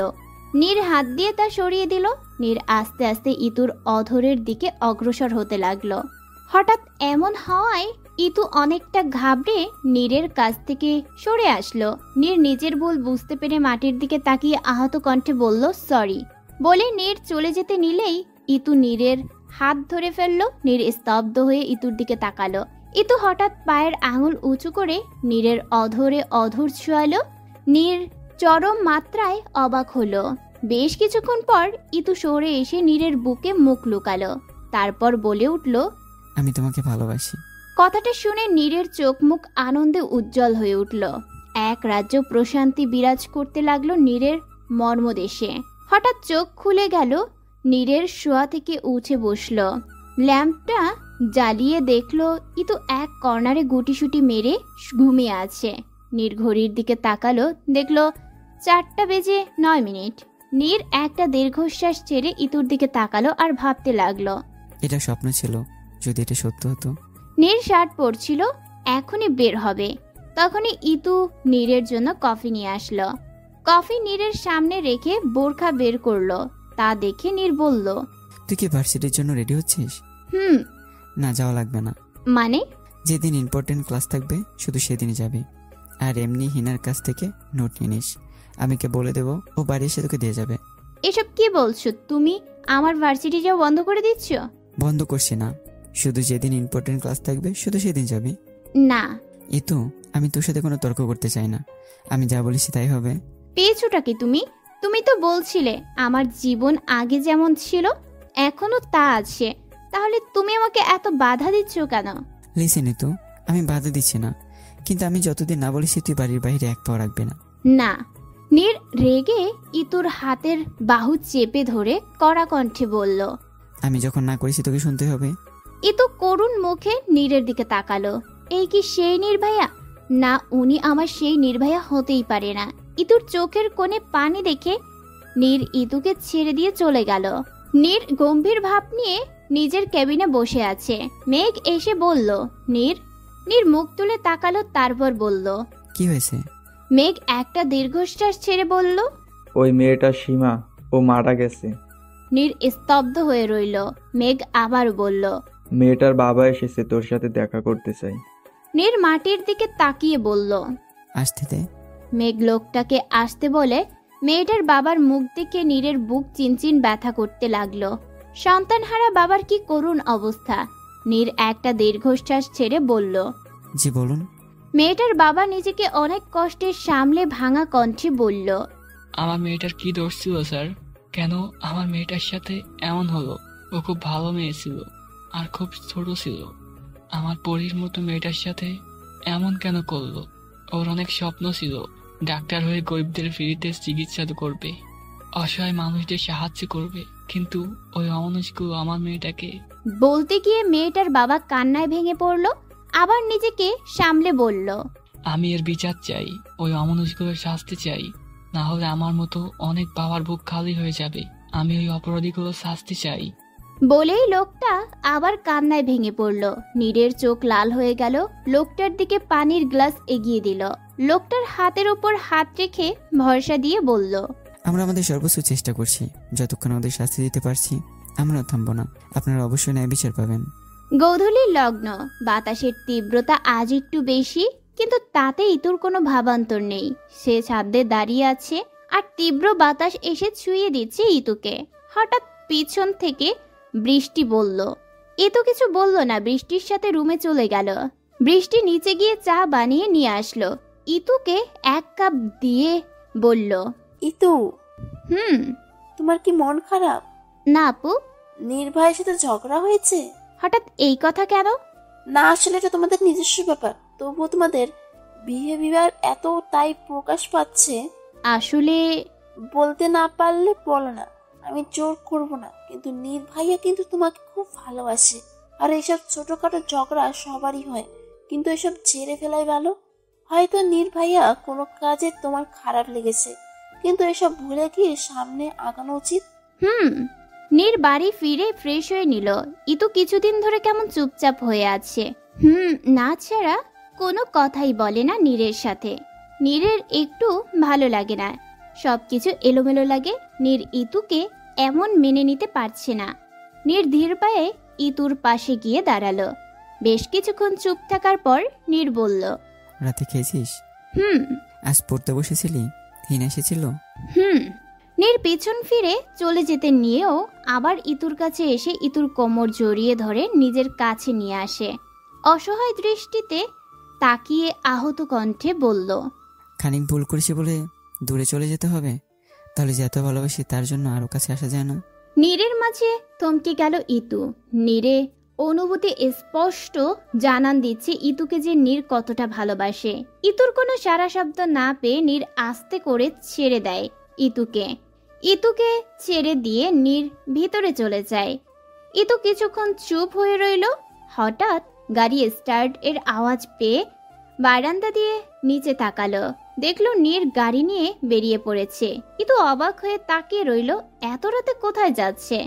রাজ্যের দুশ্চিন্তা হানা দিল ইতুর মস্তিষ্কে। সারাদিন নীর বাড়ি ফেরেনি। ওই যে রাতে বের হলো, তারপর থেকে কথাও হয়নি। ইতু সারা দিন চিন্তায় ছিল। ঘড়িতে এখন সময় রাত 12টা ছুঁই ছুঁই। ইতু সোফায় বসে আছে, তখনই দরজা দিয়ে নীর ভেতরে ঢুকলো। নীরকে দেখে ইতু মনে হয় প্রাণ ফিরে পেল। 1 সেকেন্ডও না ভেবে নীরকে জড়িয়ে ধরে হাউমাউ করে কেঁদে দিল। নীর অবাক হয়ে গেল। নিজেকে স্বাভাবিক করে 2 হাত দিয়ে জড়িয়ে ধরলো ইতুকে। সান্ত্বনা দিতে দিতে বলল, আরে কি হয়েছে? কান্না করছিস কেন? আরে বলবি তো। ইতু কাদু কাদু কণ্ঠে বলল, কাল রাত থেকে কোথায় ছিলে? একটা কল করলে কি হতো? নীর বুঝতে পারলো ইতু খুব চিন্তায় ছিল সারাদিন। নীর বলল, আসলে অনেক ব্যস্ত ছিলাম, তাই কল ধরতে পারিনি। ইতু নীরের দিকে তাকিয়ে দেখলো নীরকে আসলেই খুব ক্লান্ত দেখাচ্ছে। ইতু নীরকে বলল, ঠিক আছে, তুমি ফ্রেশ হয়ে নাও। বলেই ইতু বেরিয়ে পড়ল। নীর ইতুর দিকে তাকিয়ে আনমনে হেসে উঠল। ইতু নীরের জন্য কফি বানিয়ে রুমে গেল। তখনই নীর ওয়াশরুম থেকে বের হলো। নীরকে স্নিগ্ধ দেখাচ্ছে। ইতুর হৃদয় জুড়িয়ে গেল। এই মানুষটার জন্যই তো ইতু অস্থির হয়ে থাকে। এই মানুষটাকে দেখলেই তো ইতুর ঠোঁটে হাসি ফোটে। ইতুকে এভাবে তাকিয়ে থাকতে দেখে নীর ভুরু কুচকে বলল, কিরে, কি দেখছিস এত? ইতু নীরকে কফি এগিয়ে দিল। নীর কফি নিয়ে গিয়ে বিছানায় বসলো। তারপর টাওয়াল ইতুকে দিয়ে বলল, আমার চুল মুছে দে তো। ইতু বিছানায় বসে নীরের পিছনে গিয়ে যত্ন সহকারে নীরের চুলগুলো মুছে দিতে লাগলো।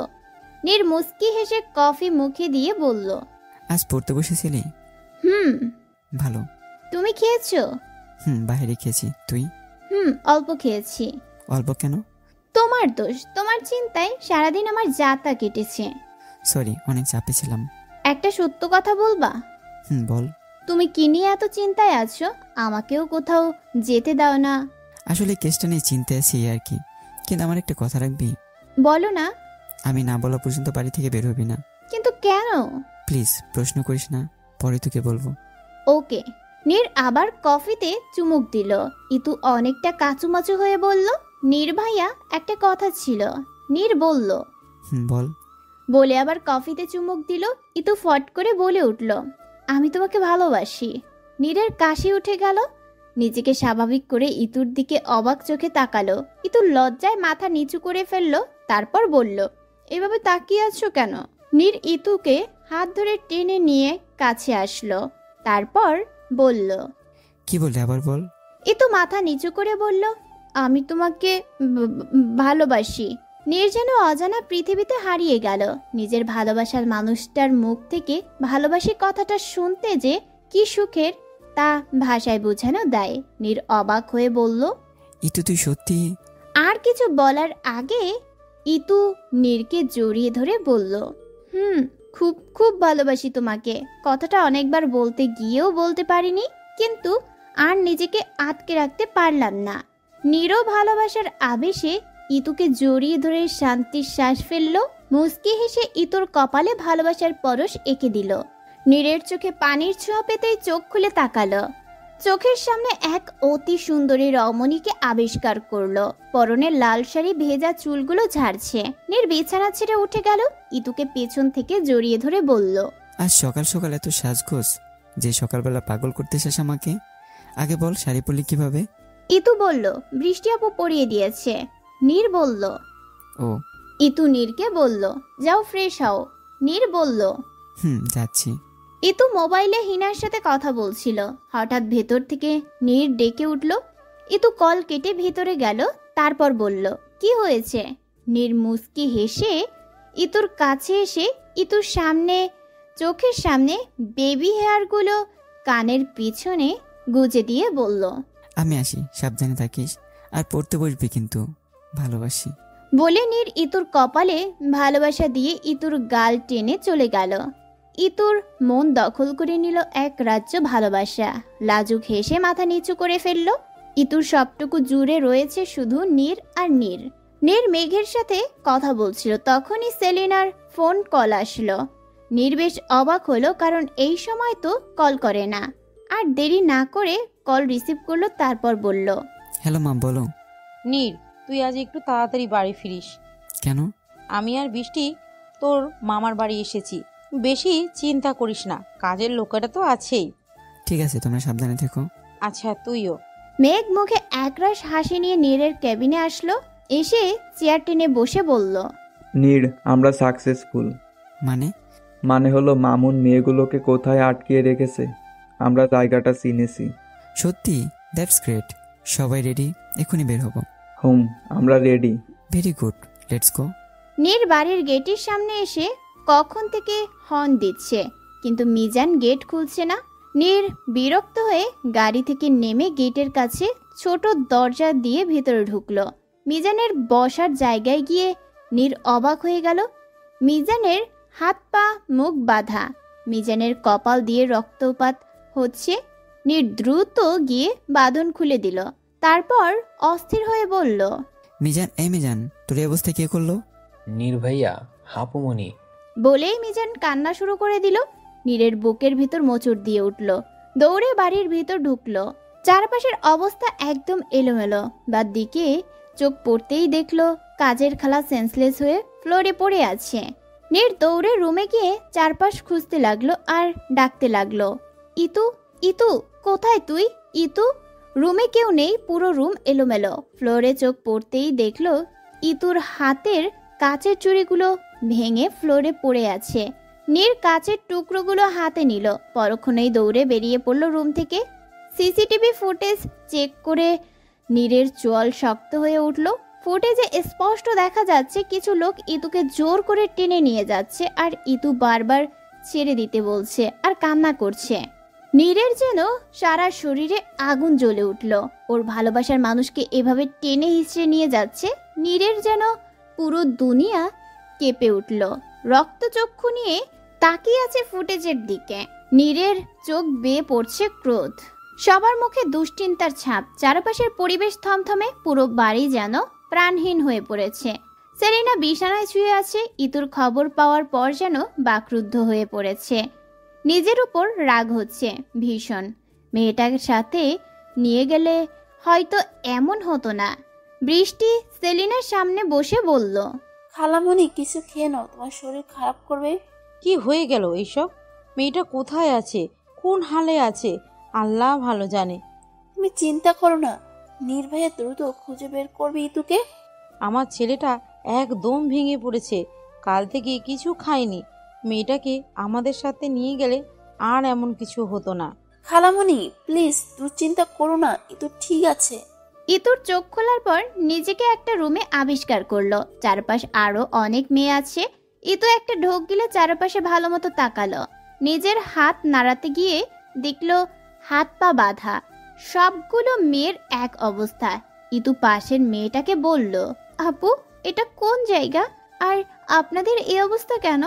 তোমাকে আজকে নিয়ে এসেছে। মানে? আমাদের অনেক দিন ধরে আটকে রেখেছে, আমাদের বাইরে পাচার করে দেবে। কি? এই জীবন থেকে কি কখনো বেরোতে পারবো না? ইতু বাকরুদ্ধ হয়ে পড়লো। এসব কি শুনছে? কান যেন বিশ্বাস করতেই পারছে না। ইতু মনে মনে বলতে লাগলো, নির্ভয়া কোথায় তুমি? ভেবেই এতো কান্না করে দিল।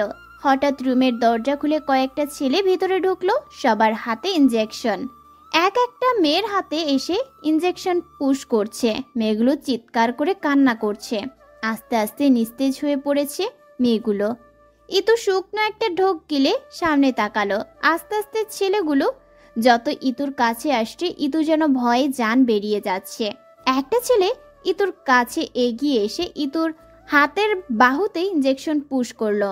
যন্ত্রণায় ইতু চোখ খিচে ফেললো। আস্তে আস্তে ইতুর শরীর নিস্তেজ হয়ে পড়েছে।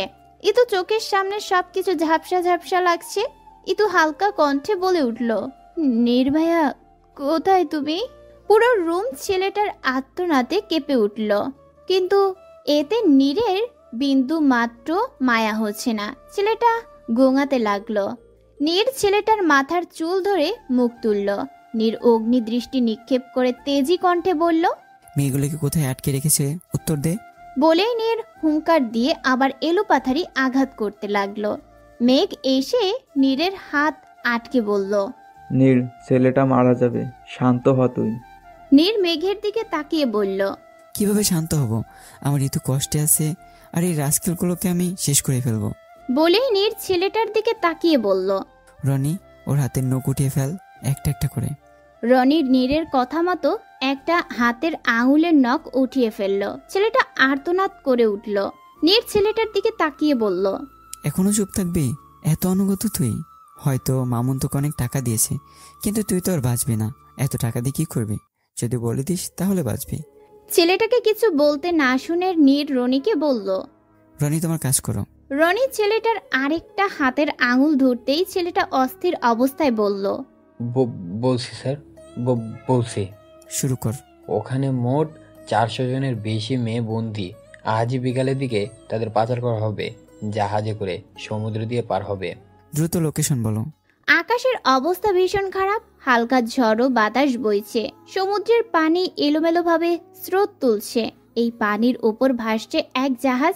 জাহাজের কয়েকটা রুমে অনেক মেয়ে বন্দী। সবার চোখে পানি চকচক করছে। কারো বুঝতে বাকি নেই তাদের জীবনের কালো অধ্যায়ের সূত্রপাত শুরু হয়ে গেছে। ইতু হালকা চোখ খুলল। অনেক মেয়েই এখনো অজ্ঞান। ইতু চারপাশে চোখ বুলালো। হঠাৎ দরজা খুলে একটা লোক প্রবেশ করলো। লোকটা সবার দিকে তাকিয়ে পৈশাসিক হাসি দিয়ে বলল, বাহ, আসমানের পরি তো সব আমার কবলে। অনেক আয় হবে তোদের দিয়ে পরীরা। ছেলেটা ইতুর দিকে তাকিয়ে ধীর পায়ে ইতুর কাছে এসে এক হাঁটু ভেঙে বসলো। তারপর এক পৈশাসিক হাসি দিয়ে বলল, মিসেস নীর, একজন সম্মানিত অফিসারের ওয়াইফ আপনি। এটাই আমার দোষ। আপনার হাজবেন্ড প্রচণ্ড ঝামেলা করেছে আমার সাথে, অনেক লস করিয়ে দিয়েছে আমারও তো প্রতিশোধ নেওয়ার ছিল। ওনারও লস করিয়ে দিলাম আপনাকে নিয়ে এসে। আপনার হাজবেন্ড নীর আপনাকে প্রচুর ভালোবাসে, তাই তো ওনার দুর্বল জায়গায় আঘাত করলাম। বেচারার হাল একদম বেহাল। কিন্তু আমি কল্পনাও করতে পারি নাই আপনি এতটা মেহনীয়, দেখতে অপরূপ। আপনাকে বিক্রি করলে অনেক আয় হবে। আপনার হাজবেন্ড আর আপনাকে বাঁচাতে পারবে না। বেচারা এত মেয়েকে বাঁচালো, কিন্তু আফসোস নিজের ওয়াইফের রক্ষাই করতে পারলো না। বলেই লোকটা হাসতে হাসতে বেরিয়ে পড়ল। ইতুর প্রচুর ঘৃণা হচ্ছে।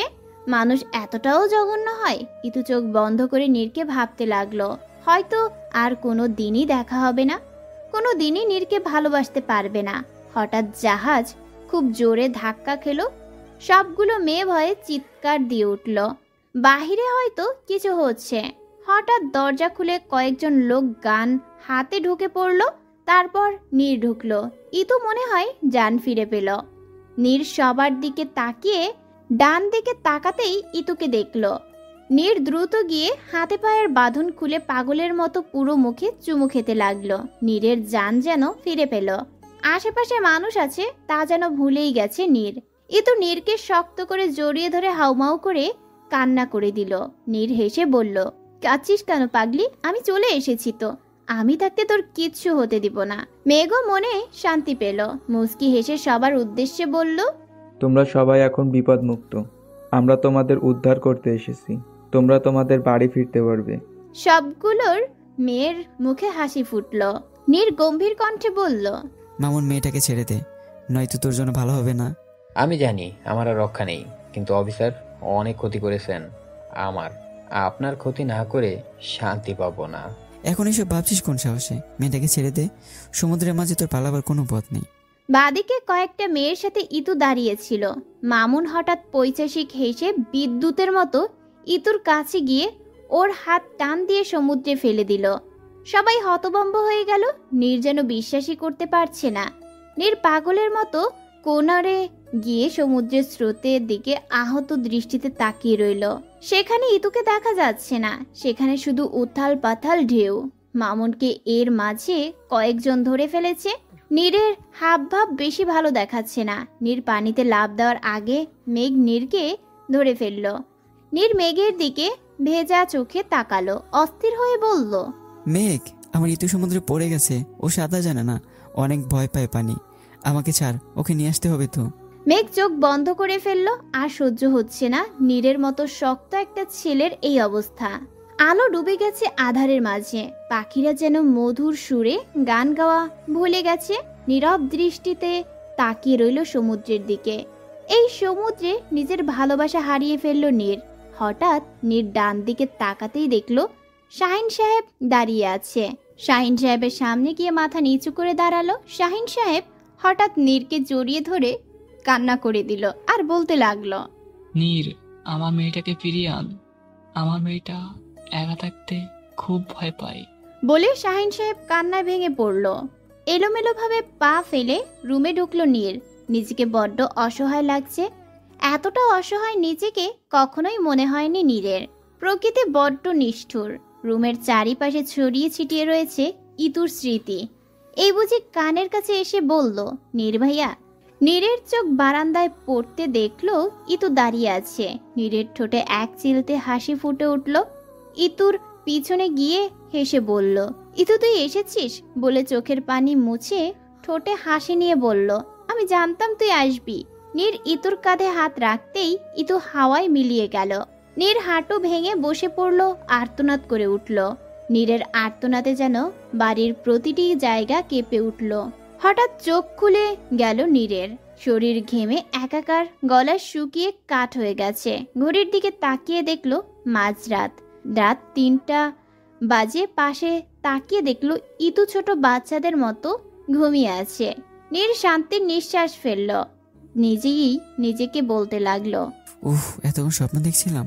মামুন তো জেলে, কি ভয়ঙ্কর দুঃস্বপ্ন দেখলাম। নীর ইতুর কাছে গিয়ে ইতুকে শক্ত করে জড়িয়ে ধরল।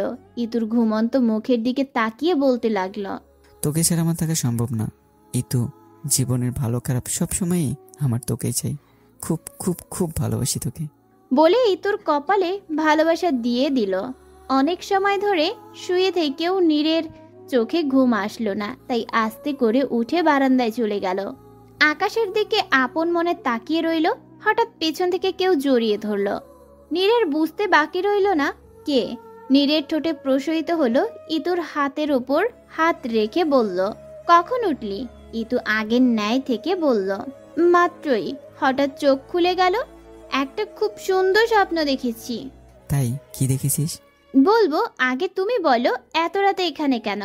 খারাপ স্বপ্ন দেখেছি, তাই আর ঘুম আসছে না। ও, কি দেখেছো? ও স্বপ্ন হয় বাদ দে, তুই কি দেখেছিস? দেখেছি আমার টুইন বেবি হয়েছে। কি? খুব ভালো কথা। ইতু মুস্কি হেসে নীরের কাঁধে মাথা রাখলো। নীরও শান্তিতে পুনরায় আকাশের দিকে তাকালো। ইতু হঠাৎ বলল, শোনো, বল। তুমি আমাকে তুমি করে বলবা, নইলে আমাদের ছেলেমেয়েরা কি ভাববে? ওকে, তাহলে তোকে ভাইয়া বলা বন্ধ করতে হবে, না হলে আমার বাচ্চারা আমাকে মামুন ডাকবে। এমন করে হাসিস না, বুকে চিনচিন ব্যথা করে। ঢং। আচ্ছা শোনো, বলো। আমি মা হতে চাই। কত সুন্দর হবে বলো যদি আমাদের টুইন বেবি হয়। কি এক্ষুনি? আগে কিছুদিন যাক। না এখনই। ভেবে বলছিস তো? ওই তুমি আবার তুই বলছো। তুমি না হয় বাইরে বলবো, কিন্তু তোকে তুই ডাকতে বড্ড ভালো লাগে। বুঝলাম, কিন্তু আমার বেবি চাই। ওকে, আমার কোনো প্রবলেম নেই। বলেই ইতুকে পাজা কোলে উঠিয়ে নিল। ইতু নীরের গলা জড়িয়ে ধরে মাথা লুকালো নীরের বুকে। বৃষ্টি আর মেঘ অনেকক্ষণ ধরে চুপচাপ বসে আছে, সাথে আছে ধোয়া ওঠা কফি। এসির মাঝেও প্রচুর ঘামছে মেঘ। বৃষ্টির অপেক্ষায় প্রহর শেষ করার জন্য আবার বলল, মেঘ ভাইয়া হুম কি বলবেন বলেন। বলছি। কতক্ষণ ধরেই তো বলছেন বলছি কিন্তু কিছুই তো বলছেন না। আসলে বৃষ্টি, আমি তোমাকে বলতে চাই যে বলেন। আসলে বৃষ্টি, আমি তোমাকে খুব পছন্দ করি। আসলে পছন্দ না, ভালোবাসি। প্লিজ তুমি রাগ করো না, আমি তোমাকে জোর করছি না। আমি শুধু আমার অনুভূতিগুলো তোমাকে জানাচ্ছি, বাকি সব তোমার ইচ্ছে। বৃষ্টি বসা থেকে উঠে বলল, আমি আসি। বলে উঠে গেল। মেঘ মুখটা বাচ্চাদের মতো করে ছোট করে মাথা নিচু করে ফেলল। বৃষ্টি একটু পিছনে ঘুরে দেখল মেঘ বেখেয়ালি হয়ে কফির দিকে তাকিয়ে আছে। মেঘের মুখ দেখে বৃষ্টি মৃদু হেসে চলে গেল। ফুল দিয়ে মোড়ানো বিছানায় বসে আছে বৃষ্টি। হঠাৎ দরজা খোলার আওয়াজে গুটিসুটি হয়ে বসলো। মেঘ এসে আস্তে করে বসলো, তারপর বলল, বৃষ্টি, থ্যাংক ইউ সো মাচ আমার জীবনে আসার জন্য। তুমি আমাকে একবার ভালোবেসে বিশ্বাস করতে পারো, কখনো কষ্ট দেব না, প্রমিস। একটা সুযোগ দেবে আমাকে? বৃষ্টি মুস্কি হেসে মেঘের দিকে তাকালো। মেঘ বৃষ্টির চোখের সামনে পড়া চুলগুলো আলতো করে সরিয়ে দিল। বৃষ্টি খানিকটা ভরকে গেল। মেঘ মুস্কি হেসে বলল, আজ খুব সুন্দর চাঁদ উঠেছে, চাঁদ দেখার সঙ্গী হবে? বলে মেঘ বৃষ্টির দিকে হাত বাড়িয়ে দিল। বৃষ্টি আস্তে করে মেঘের হাতে হাত রাখলো। দুজন একসাথে বারান্দায় গিয়ে চন্দ্রবিলাস করতে লাগলো। বৃষ্টি চাঁদ দেখতে দেখতে হঠাৎ মেঘের দিকে তাকালো। মেঘের দৃষ্টি বৃষ্টির দিকে। বৃষ্টি লাজুক ভঙ্গিতে বলল, এভাবে কি দেখছেন? মেঘ হঠাৎ বৃষ্টির হাত ধরে ভালোবাসার আবেশে বলল, বৃষ্টি, ভালোবাসবে আমাকে? বৃষ্টি কিছু বলল না, মাথা নিচু করে লাজুক হেসে মেঘকে জড়িয়ে ধরল। মেঘ প্রথমে অবাক হলেও নিজেকে স্বাভাবিক করে মুখে হাসি নিয়ে আগলে ধরল বৃষ্টিকে। এক রমণী বৃষ্টি বিলাসে মাতোয়ারা হয়ে আছে। চারপাশে সব ভুলে আনন্দে বৃষ্টি শুভ্র বিন্দুর মতো চকচক করছে। বৃষ্টির বিন্দুরা যখন আলতো করে ছুঁয়ে দেয় চোখে মুখে, তখন তার মর্মদেশে ছেয়ে যায় এক রাস প্রশান্তি। মোহনীয় এক হাসি বিরাজ করে তার অধরে। নীর অনেকক্ষণ ধরে দেখে চলেছে ইতুর পাগলামো। নীর পিছন থেকে জড়িয়ে ধরে বলল, আমি ভাবছি তুই বেবি সামলাবি কিভাবে? কেন?